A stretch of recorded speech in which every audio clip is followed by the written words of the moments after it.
Previously, in The Old Enemy. My name's Turner Wilkes. Welcome to St Mary's Sanctuary. I hate wet farts. St Mary's and West Herts amalgamated. What? No. We're just one club now. Watford Football Club. In the newspapers, we use the word amalgamation. How can we have fallen for it? They claimed it was beneficial for the whole community, when all they wanted was what was best for wet farts. Everyone here has got the same thing in common. We all love the town's team.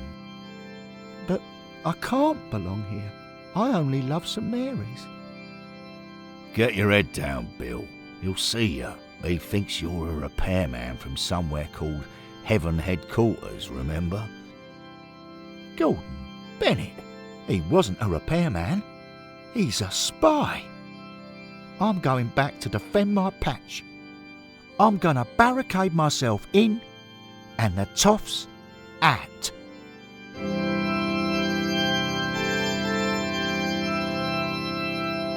Hornet Heaven. The Old Enemy. Written by Ollie Wicken, read by Colin Mace.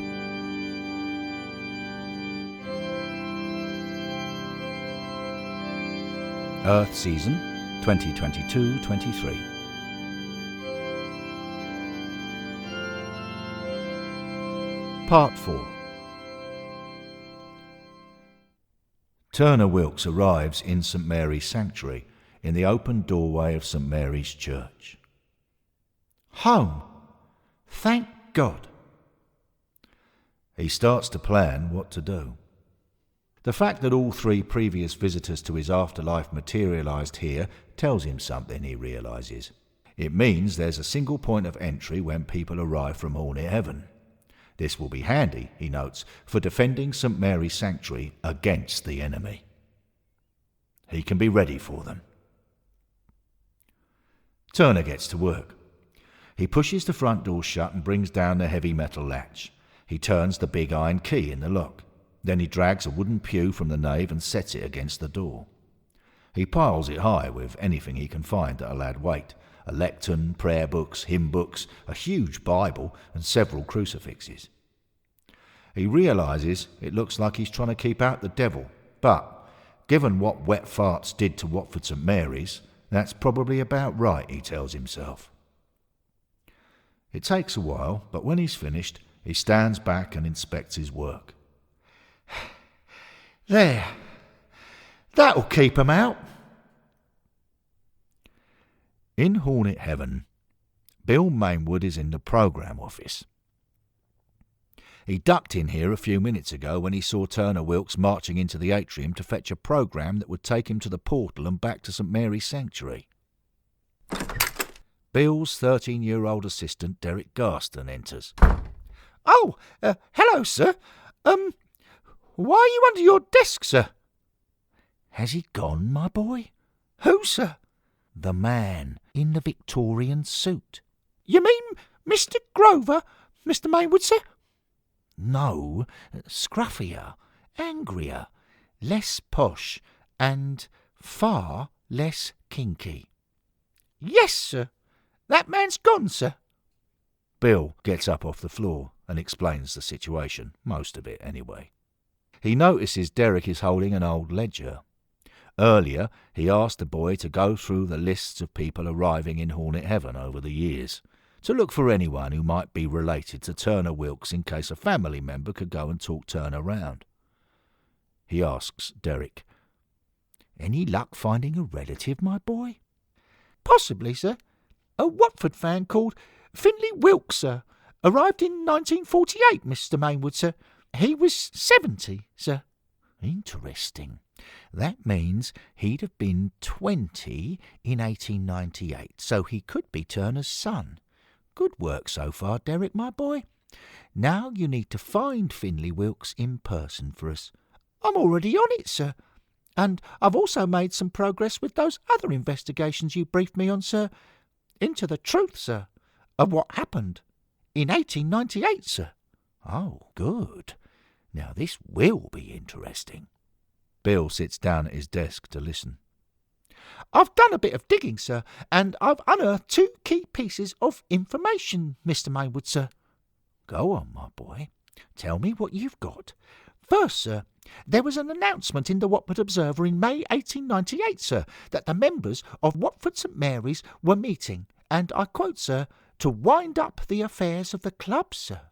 "Golly, to wind up the club, not to prepare for a merger." "Second, sir, minutes from West Hart's committee meetings show that operationally and organisationally, sir, nothing changed in 1898, sir. Watford Football Club was just the renamed football section of the West Hart Sports Club, sir." Bill leans back in his chair, impressed. "Goodness, my boy. Superb research, my boy. Well, I think you've uncovered that what happened in 1898 wasn't a formal amalgamation." "I agree, sir." "It's looking like it wasn't a union of equal partners at all. It's almost as if Benjamin Apps persuaded the people who ran St Mary's to just, well, pack it in." "He's a sly old fox, sir. Do you think he might have used underhand or even under-the-table means, sir?" "I don't know about that, but if they did agree to pack the club in, it put him in a position where he could take what he wanted from St Mary's. Just the players and the fans." "Crikey, sir, that would make it barely even an absorption, let alone an amalgamation, sir." "And it would make what he told the public nothing more than smoke and mirrors. Golly." "Well, sir, if you're right, Mr. Maywood, sir, it would prove there really has been one club all along, sir. The original Watford Rovers changed its name to West Hart, sir, and West Hart's changed its name to Watford Football Club, sir." "Which will satisfy Henry Grover's ego enormously. But I wonder why West Hart's changed the name to Watford when they did. Was it a ruse to sugar things with the public, my boy?" "Ah, sir, there are committee meeting notes about this, sir.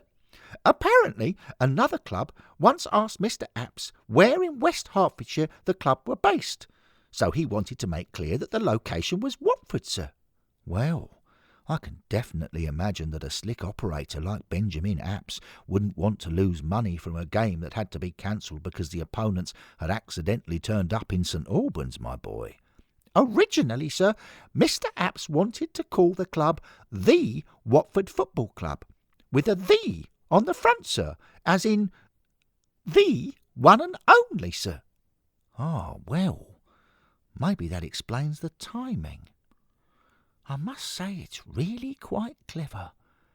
It gets across the idea of one town behind one team. More smoke and mirrors." "He should have got a chart going, sir. The Watford! The Watford!" "Yes, very witty, my boy.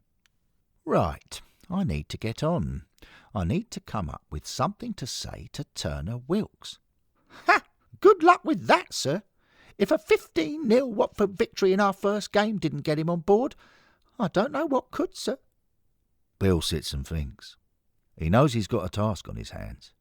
He also knows that none of Derrick's revelations are going to help. Turner already suspects that the toffs stitched up his working-class club, and it looks like he may well have been right. "Maybe we should just do what Benjamin Apps did, Mr. Maywood, sir, and try and airbrush the reality of what happened in 1898, sir." This helps Bill towards a decision. He may not know exactly how to proceed, but he knows he doesn't want to do this. Absolutely not, my boy. I don't want anyone joining Hornet Heaven on the basis of a deception. Even though you pretended to be a repairman, sir?" "Ah, yes. Oh dear. You heard." Bill has been feeling awful about what he did, and he doesn't want to let it continue. He decides he needs to make amends. He gets up from his chair. Honesty is the best policy, Derek, my boy. I'm going to go and apologise to Turner about the repairman business and tell him everything I know, so he's in full possession of the facts.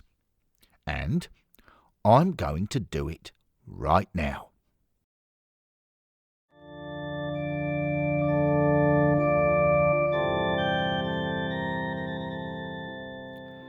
In St Mary's Sanctuary behind his barricade, Turner is playing the organ. He's reflecting on his short trip to Hornet Heaven earlier. While he was there, he had a glimpse of the land of the living in 2023. He liked the down-at-hill fences and sheds on one side of Occupation Road, but he wasn't keen on the black and yellow wall on the other side. The level of finish looked far too high for the home of a humble, honest-to-goodness football club. It looked nothing like the bog. There was no stink, for starters. And there was some kind of fancy emporium at the top of the road. Something called the Hornet's Shop was selling football shirts that had writing on them. At first glance, from the name on the front of the shirts, he thought Watford had now been taken over by Stoke. He wasn't at all keen on the shirts. They looked garish and flashy. They weren't the unfussy blue and white stripes of a people's team. Overall, the trip made him think that Watford Football Club in 2023 clearly isn't his kind of place or his kind of team. But it did make him wonder what happened after 1898.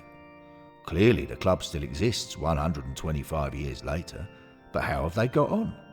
Have they managed to survive in the same league as at the Wickham game, the Buckinghamshire and contiguous Counties League? Or did they have to settle at a lower level than that? He's curious to know. But then he tells himself not to be curious. He needs to ignore everything to do with Watford Football Club. The way the club came into being means they deserve to be boycotted by any and every football supporter with a moral compass. Watford Football Club are the spawn of the devil, and the devil's disciples are trying to take his heaven. He must never drop his defences. Hello? Turner? Turner leaps to his feet. His defences have been breached. He looks around to grab something he can use to stop the invasion. He picks up a short length of bell rope and heads towards the front door. He sees that someone has materialised inside the closed door, inside the barricade. He mutters, "Bugger! All that work for nothing." The someone is Bill Mainwood. Hello, Turner. I come in peace. I want to apologise for... Turner goes straight up to Bill and grabs him. He forces the old man to the ground. He ties Bill's hands and legs with the bell rope. Please, Turner, I do understand how you feel, but but this isn't reasonable behaviour. You reckon stealing my club was reasonable behaviour? You reckon stealing my heaven is reasonable behaviour? But I've come to try and give you a clearer picture about what happened in 1898, so you can come to your own conclusion about whether you want to carry on supporting your club. Don't you dare call Watford Football Club my club. Please, I just want you to be happy whatever you decide. Trust me. Trust the repairman from Heaven headquarters? Yes, I'm sorry about that. Don't worry, you will be. Turner gets to his feet and stands over Bill. He's not quite sure what to do now. Bill says, "It's just that I'd realised you'd be upset when you found out what happened in 1898. I didn't actually say I was a repairman, but I let you think it, to buy time to find the best way to tell you. It wasn't honest of me, I'm sorry." Turner's surprised to hear someone from the toff side apologising for tricking him. It has to be another trick, he thinks. I don't trust you. Never trust a wet fart. That's a motto everyone should live by. To be honest, I don't blame you. Since I met you earlier, I found out that, well, in reality, we'll probably never find out the absolute truth, but I suspect that the so-called amalgamation was probably an absorption at most. I think some of the people at West Herts may not have been playing things entirely straight with the public in 1898. That's putting things mildly. They killed my club. It's dead and buried. I know what you mean, but to be fair, St Mary's did make a significant contribution to the combined club. At the stadium, there's a permanent tribute to Jack Cother, who went on to be the first player to make 100 appearances for Watford Football Club. He's still remembered in 2023. Turner can't help feeling a little bit proud of his favourite player, St Jack, but he's still angry. I didn't see anything of St Mary's in that stadium. It's too showy. Yes, I'm with you on that. When I first started going, there were weeds and brambles on the terraces. There used to be a dog track. It had a wonderful feel to it. But times change. There's so much money in the game now. Sometimes you feel football has forgotten it's just a sport. Turner's anger starts to soften a little. It seems he's with someone who feels the same way as he does about watching football. You do realise you're not exactly selling modern football to me. I know, but I feel much the way you do. I think every football fan has had to compromise their principles over the years. Turner wasn't expecting to feel solidarity with a wet fart. It makes him feel bad about tying Bill up. Bill continues. If you love football and you don't want to give up on it, you have to suck up a lot of things you don't approve of. So, do a lot of people feel like this? Oh, yes. Mainly the older generations, I'd say. There's quite a lot of those in Hornet Heaven. If your son arrived in 1948, he'd be in that category. Eh? My son? Oh, perhaps he's not your son, sorry. It's just that there's someone called Finlay Wilkes. So I thought, Finlay Wilkes? Yes. My son's in Hornet Heaven? Suddenly, Turner is hit by a tide of feelings he can't distinguish. There's joy, anger, relief, frustration, love, loss, regret. He sways on his feet. He just about hears Bill say, "Are you okay?" But his mind is flooded with memories of taking Finlay to watch St Mary's as a boy, at Little Cassabury, at Longfield in Oxley, and best of all, on the sewer end, at the bog. And he can hear 12-year-old Finlay's voice reciting the St Mary's team from a 5-0 win over Luton Montrose in April 1890. Bateman, Butler, Culverhouse, Dewey, Harrison, Hatch, Howe, King, Penny, Wells and Wise. Turner is overwhelmed. He can't think straight. He grabs the bell rope he tied around Bill's hands and feet. Hey, what are you doing? I can't deal with this. This is all too much. He's not really sure what he's doing. Is it right? Is it appropriate? But he starts dragging Bill along the ground towards the nave. Where are you taking me? There are 13 burial vaults under the floors of St Mary's Church. Turner opens one of them up. What? No, please. Don't shut me in here. Don't bury me.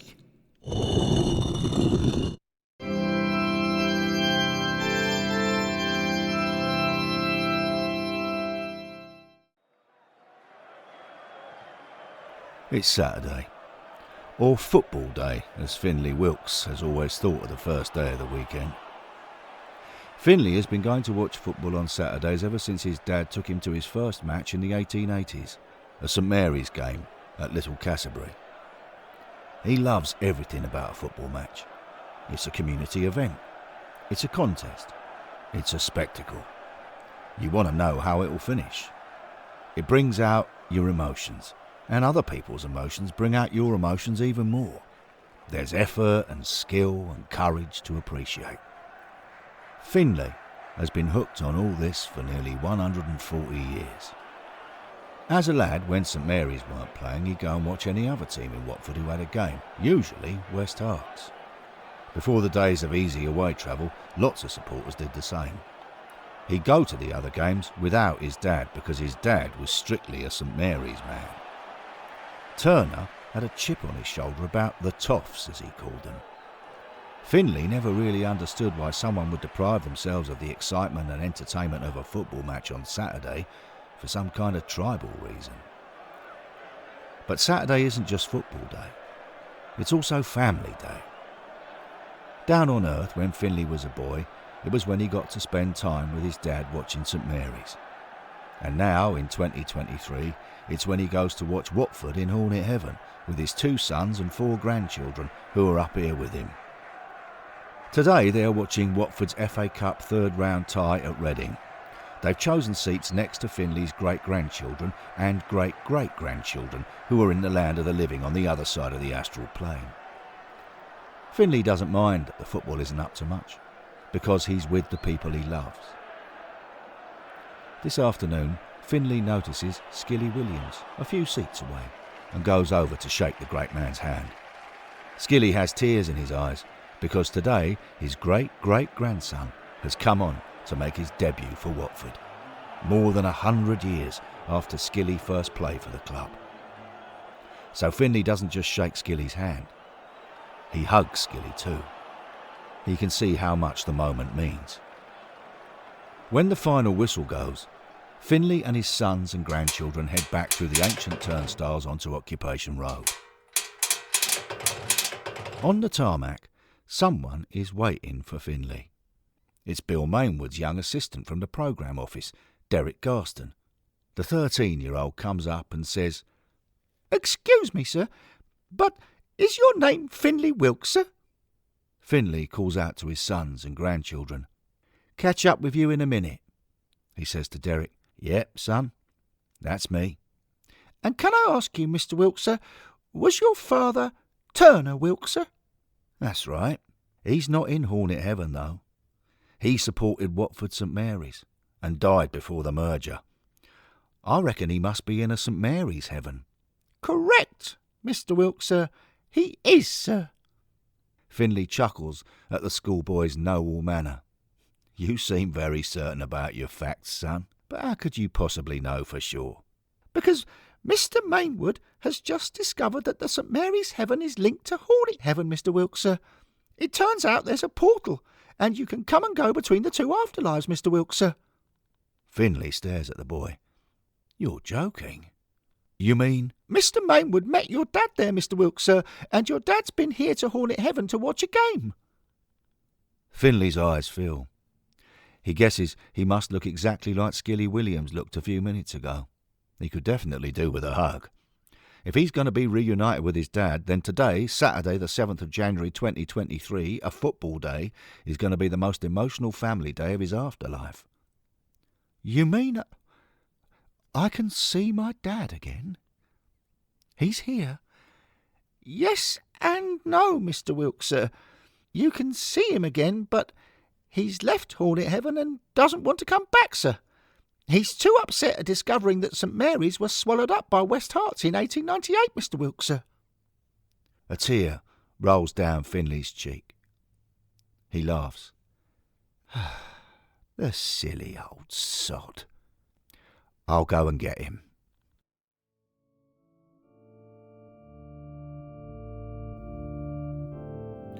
In St Mary's Sanctuary, in a pitch-black burial vault under the floor of St Mary's Church, Bill Mainwood manages to slide his wrists out of the knot of bell rope that Turner tied around them. Now he frees his feet too. He says to himself, "Well, that was rather like being marked by Francisco Ciralta." He pushes at the stone slab above him.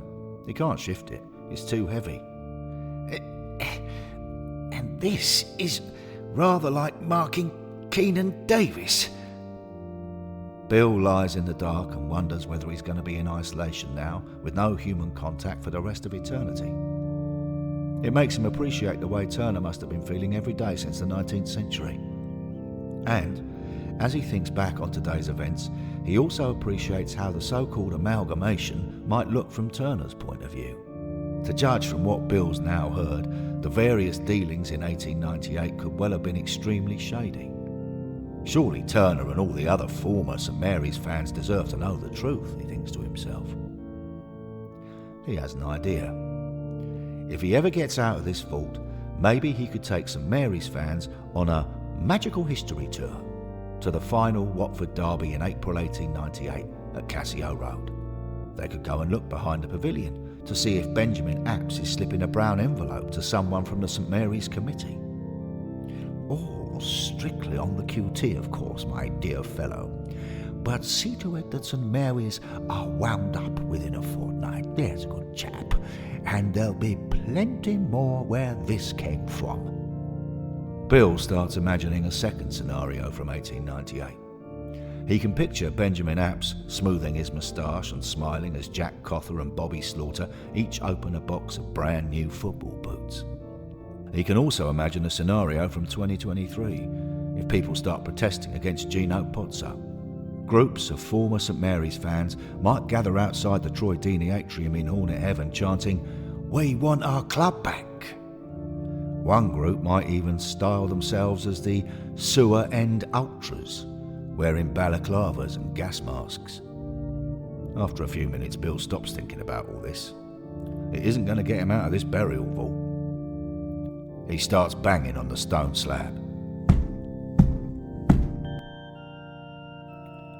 In the nave, Turner plays the organ to try and drown out Bill Mainwood's thumping from the burial vault below.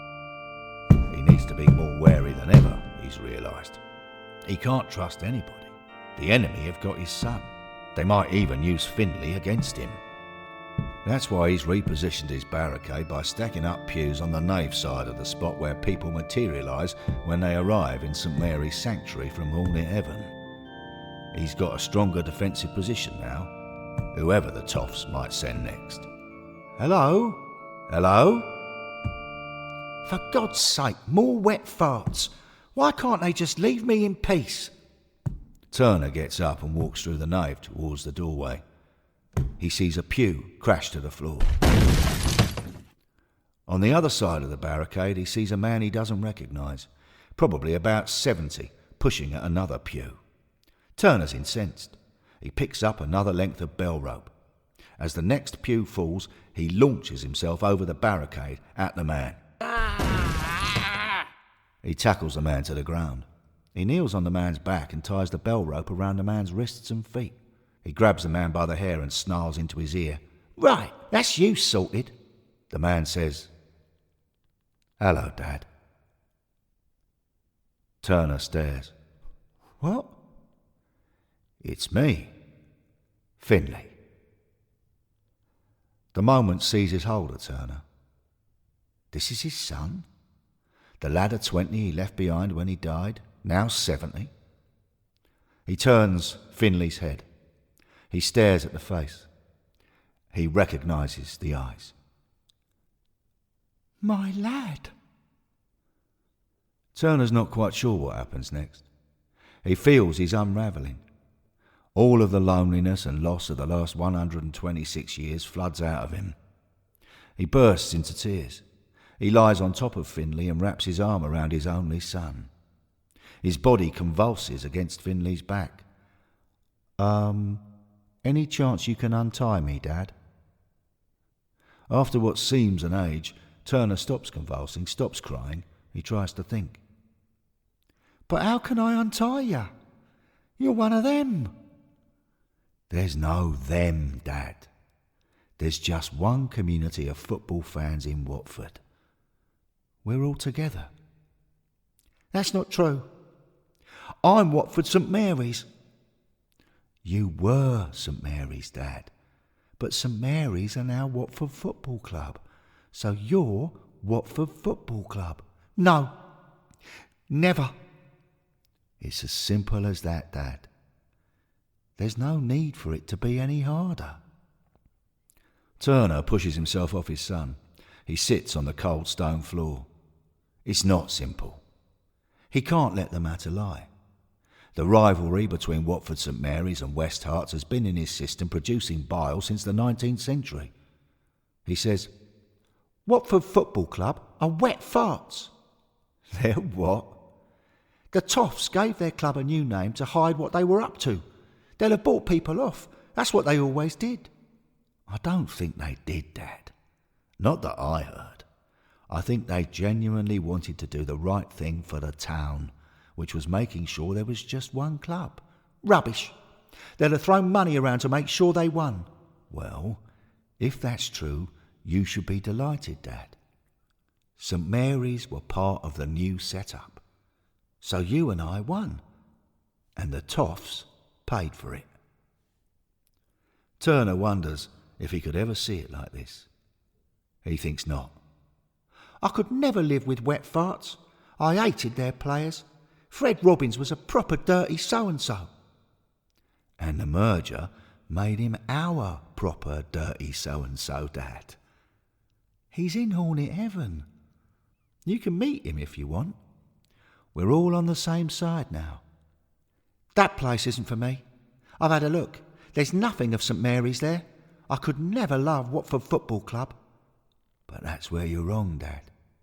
Something transferred. Well, I hear that Jack Cother and Bobby Slaughter transferred and Bangy Harrison joined the committee, but that's not enough. I mean something intangible. Something you can't see, Dad. Don't be daft.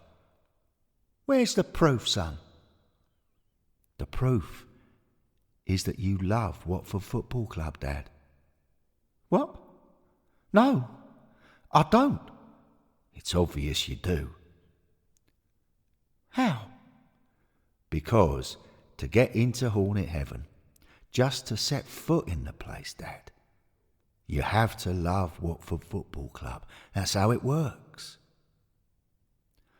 Turner remembers Bangy Harrison saying something about this. You can't argue with the physics of it, Dad. Yes, I can. Because if the same physics apply to this heaven, how did Bill Mainwood get in here? He was never a saint. Bill Mainwood loves St Mary's because he loves Watford Football Club. It's more proof that the club's combined. Turner gets the logic. In fact, every point his son has made has landed in some way. He raises his eyes towards the church roof and says, So why aren't I feeling the love for Watford? He looks back down at his son. The son is tied up on the floor with bell rope. How has it come to this? Is this how supporting a football club is supposed to be? Is this what passion for a team demands? That a father ties up his son and thinks of shutting him away forever in a burial vault? Finlay says, You'll feel it in time, Dad. I did. Watford St Mary's are the team I used to love, but they're called Watford now, so I love Watford. Turner's still not quite ready to hear his own flesh and blood say this. He looks away again. And the rest of my family loves Watford too, Dad. Your family. Your grandchildren, your great-grandchildren, and your great-great-grandchildren. Turner looks straight back at his son. I've got family? Grandchildren? Come to Hornet Heaven, Dad. A mess of feelings blurs Turner's mind again. The tears come again. He can't stop them. He can't go on like this, he thinks to himself.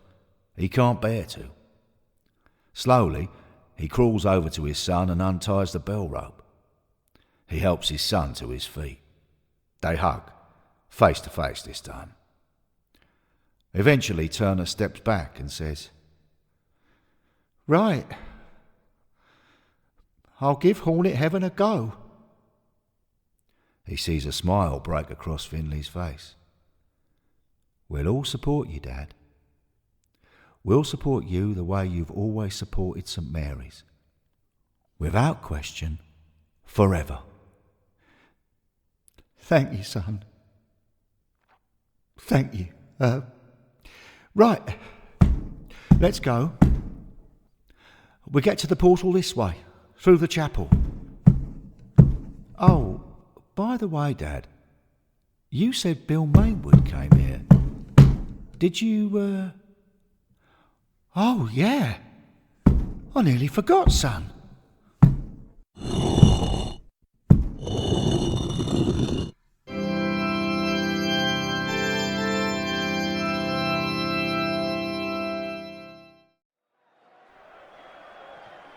In Hornet Heaven, A week later, on the 14th of January 2023, it's a Saturday, a football day, and a family day for Turner Wilkes.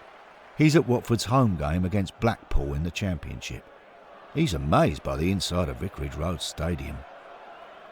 I used to pay sixpence to watch football in 1898. I bet it's at least a shilling now. He's in the rookery end with his son Finley and all his other descendants. He's been getting to know them all week. They've made such a fuss of him that Hornet Heaven is starting to feel a little bit like home already.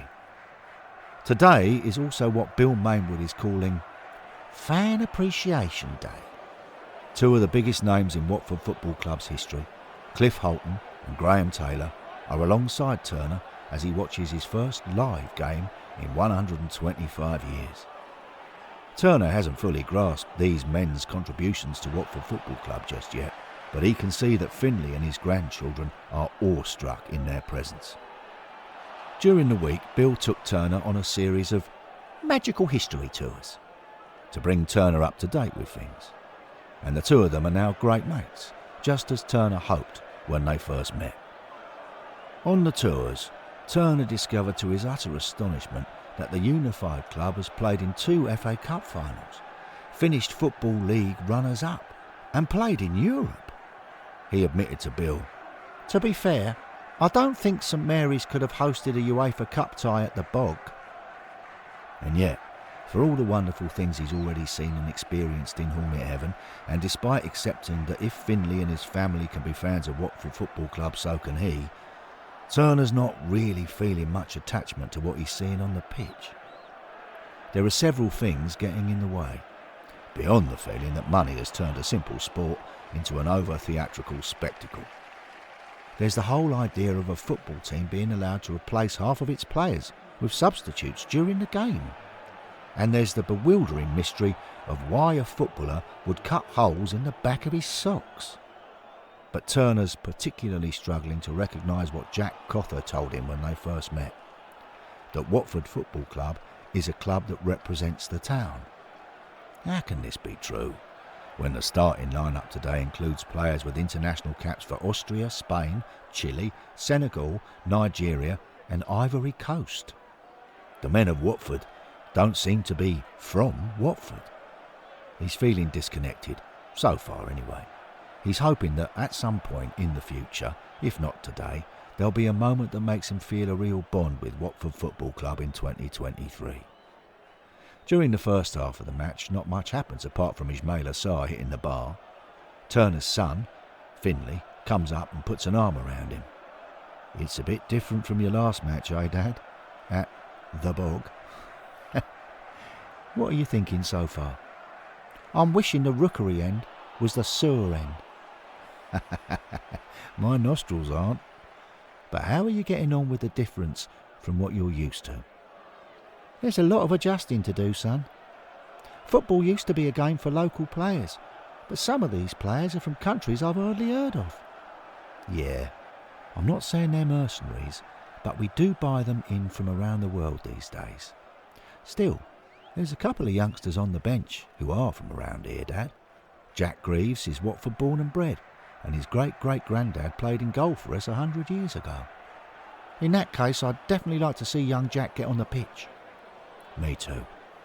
Fans love seeing homegrown youngsters given a chance. It makes Watford feel more like our team." Turner wonders if this is the sort of connection with the club he's going to need to feel. Either way, it's great to be chatting with his son at the football again. He turns and gives Finley a hug. "Thanks for coming to get me last week, son. I knew I needed people in my life, but to have you is better than words can say." The game reaches half-time. At the break, Turner is thrilled to be introduced to his greatest sporting hero of all time, Johnny Allgood. He's astonished to learn that in 1903, the most famous footballer in England came to Watford. And not just that. Johnny Allgood played alongside a St Mary's player, Jack Cother. Johnny says to Turner, "St Mary's must have been a good side if they produced Jack Cother. I'd like to see more of their games, Turner. Will you take me to a few sometime?" Turner is starstruck and wonders how he could ever have thought that never-ending solitary confinement in an obsolete heaven would be preferable to this. In the second half, Watford start to play a bit better and Turner starts feeling that perhaps, after all, he could live with what happened in 1898. Instead of fixating on West Arts, he could get worked up about the new old enemy from a few miles up something called a motorway. He could accept that to compete in a sport that's clearly global these days, it's best for any town to have just one team, with everyone behind it. He could accept that the argument about money in football was lost when clubs started turning professional, which is so long ago that he was still alive. A lot of supporting a football club is in the mind, he thinks to himself.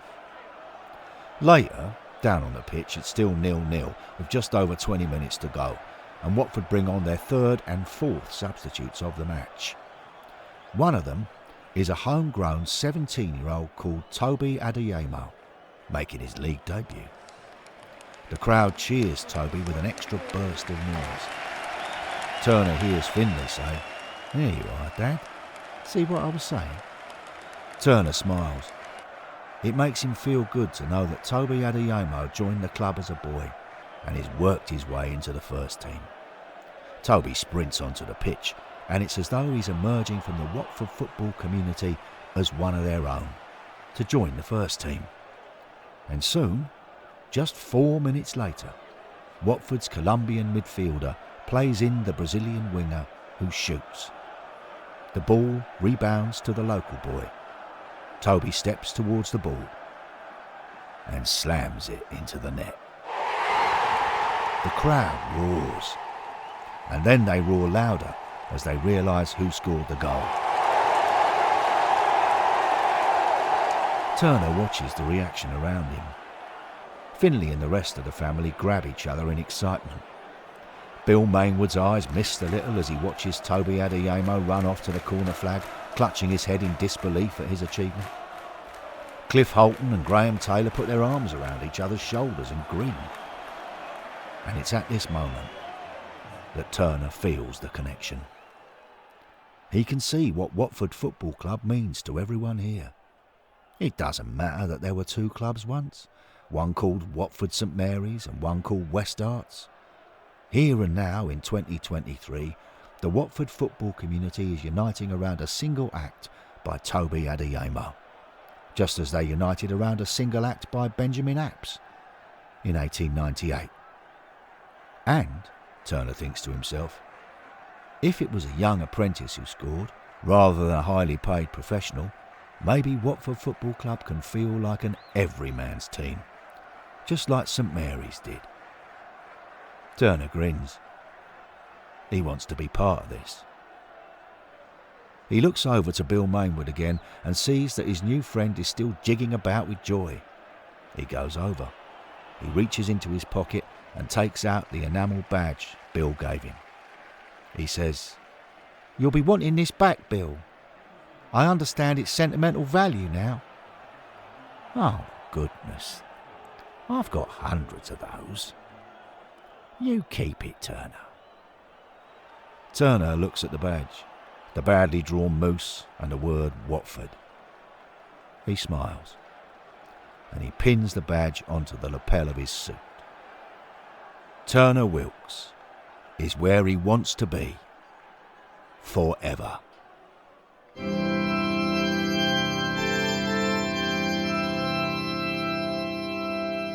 The end.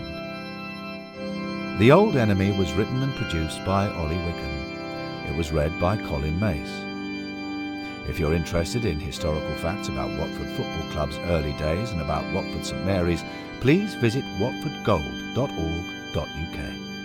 For more information on the Hornet Heaven stories, please visit hornetheaven.com. Thank you for listening.